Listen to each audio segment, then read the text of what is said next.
Ukosefu wa usawa wa jinsia, ugumu wa kupata huduma na umaskini vimeripotiwa kuchangia kiwango kikubwa cha mimba za mapema na virusi vya Ukimwi. Kaunti ya Homa Bay ni miongoni mwa kaunti zilizoathirika zaidi na janga la Ukimwi. Karibu robo ya wakazi wa kaunti hiyo wanaishi na HIV kulingana na data kutoka kwa Baraza la Kitaifa la Kuzuia Maambukizi ya Ukimwi NACC. Takriban watu 10,600 hupimwa kuwa na HIV kila mwaka na zaidi ya watu 3,300 hufa kwa sababu zinazohusiana na Ukimwi kila mwaka. Ingawa Kenya imepata mafanikio makubwa katika vita dhidi ya Ukimwi, kiwango cha vijana kuambukizwa HIV kinaendelea kuongezeka. Hii inatishia vizazi vya kesho, kwani watoto wengi sasa wanaishi na HIV wakiwa wameambukizwa wakati wanapozaliwa. Katika kijiji cha Sofia, eneo bunge la Homa Bay mjini, tunakutana na Mary, sio jina lake halisi. Mary ni miongoni mwa mamia ya vijana kaunti ya Homa Bay ambao walipata virusi muda mfupi baada ya kuzaliwa. Amekuwa akiishi na HIV kwa miaka 17 sasa. I was born with HIV and AIDS, and I realized it at the age of 12 when my mom used to give me drugs, and I would be like, hizi ni dawa za nini? And she would tell me, hizi ni dawa zenye ukichukua utakuwa sawa. But due to curiosity, each and every time I would persist. And one day she decided to sit me down, and she told me that there is this disease called HIV, and I have it.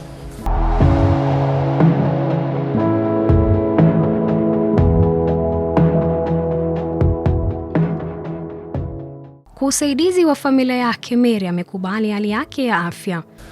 Ilipata kwa already nilishasikia HIV in class 6. So aliniongelesha, and then I was like, you know, with that mentality of there was this in class 5, there was this book that had this writing that AIDS is a killer disease. So when I was told that I was HIV positive and I had the AIDS virus within me, I was like, oh, so I'm going to die. And my mom was like, no, you're not going to die, because there are drugs that when you take, you'll be okay. Alijikubali baada ya kupatana na rafiki wa kike ambaye pia ameathirika, hili likimpa motisha kwamba sio yeye pekee ambaye anaugua virusi hivyo, na kwa hivyo hakuna haja ya kukata tamaa. I never wanted to tell anybody that I was HIV positive. So taking drugs became a problem. Stigmatization chipped in. I discriminated myself from my friends. And it reached a point that my viral load had shot, because I was not taking drugs, because I felt like I was not worthy of living. I felt like maybe there was a thing that I did, that's why I contracted the disease. My mom tried convincing me, my brothers, my father, but it was not working. I was taken to different counselors, but it was not working because I was so much hellbound that I was HIV positive, I'm cursed, and I'm going to die. But I came across a friend who, she spoke to me, and then later on she revealed to me that she was also HIV positive. Nilishtuka because she was very healthy. She told me that being HIV positive, it's not a curse, it's something normal. And if I accept myself, I'll be okay. And then there was this energy that chipped within me, and I was like, I want to be like her. So I started taking my medication,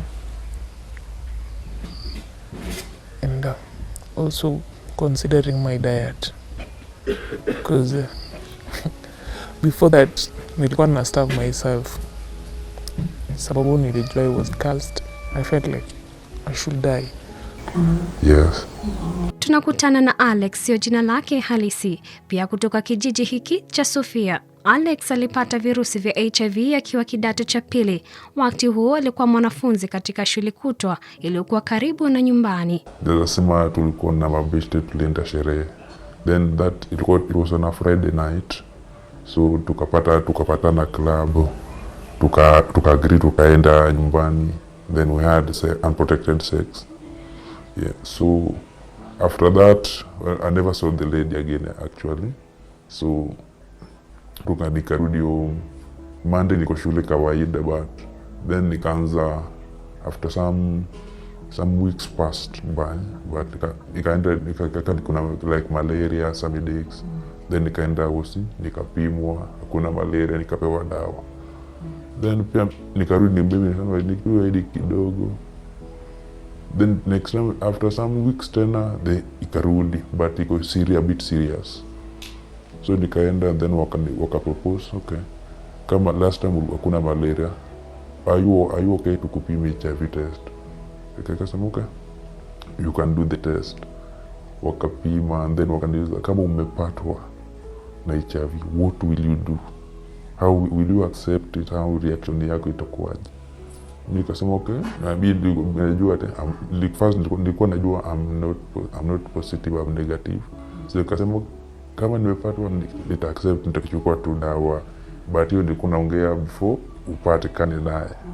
Bila ujuzi wa familia yake na marafiki, Alex anasema kuwa alimeza tembe za ARV kila siku. So hapo ndo sasa stress ikaingilia. Dawa, wakisema lazima nikuwe enroll kwa dawa, nianze tu like nianze immediately kila kitu kwa system. So nilikuwa shocked, but sikuwa nataka waone ile reaction yangu that I'm shocked. Mimi nilikuwa na yule mtu, the silent person. Siongei mambo zangu na nyama zangu. Nikaanza kumeza dawa, but for the family wajui, my friends wajui, nimenyamazia. Jusa ndio nilisema okay, mimi nitaanza kumeza dawa yangu saa 1 jioni. Nikimeza asubuhi, kwa parents wanajua hizo ni nini, unatafuta nini hapo sasa. So nilikuwa naichukua by saa 1:30 jioni after school. Then after 2 weeks wakaniambia ushaambia parents. Nikamwambia bado. Alijua changamoto ya unyanyapaa inahusishwa na ugonjwa huu. Alex aliamua kutofichua hali yake kwa baadhi ya marafiki zake. To my friends, sijawaambia almost kila mtu sijawaambia. Juu saa zingine mnaweza kaa na beshte, then unaona tu reaction zao vile wanaongelea wengine. Wanasema sasa unajua yule anakunywa na HIV. Hapo usiende nini, but sasa unaona ina create ile gap. Unapata sasa kama huyu ndiye anaongelea sasa, je, sembuse mimi. Hapo ndio sasa inaleta shida nyingine. Katika kijiji cha Shauri Yako, takriban mita 800 kutoka kijiji cha Sofia, tunakutana naye Esther, pia sio jina lake halisi. It is so challenging if you have a child with HIV when you want to disclose where and how he got it. It is very painful for a child to know he or she is positive, but you have to gather that courage to disclose the issue so that he can grow knowing he is positive. Esther ni mama mtoto miaka 9 na ambaye pia ameishi na virusi kwa miaka 11 sasa. Kufichua hali ya HIV kwa walioathirika kwa watoto sio jambo rahisi kwa wazazi wengi kutokana na unyanyapaa unaohusishwa na ugonjwa huo. Kule shuleni, Mary aliona vigumu kuweka hali yake kisiri, hasa baada ya wanafunzi kutaka kujua kutokana na kuendelea kutumia dawa kwa mara nyingi. When I joined Form 1 boarding, stigmatization chipped in. Because now wengine walikuwa nasema ule dema na mezanga dawa za color blue, and I'm like, I even thought that my best friend was going to support me, but she failed me because she was the one who said to the whole school that I'm taking drugs. And it seems like they are HIV and AIDS drugs. I felt bad, but I kept on taking the drugs. And then one day I went to a counselor at my school. He spoke to me. He even gave me a purpose of living. He told me that I could make it in life. And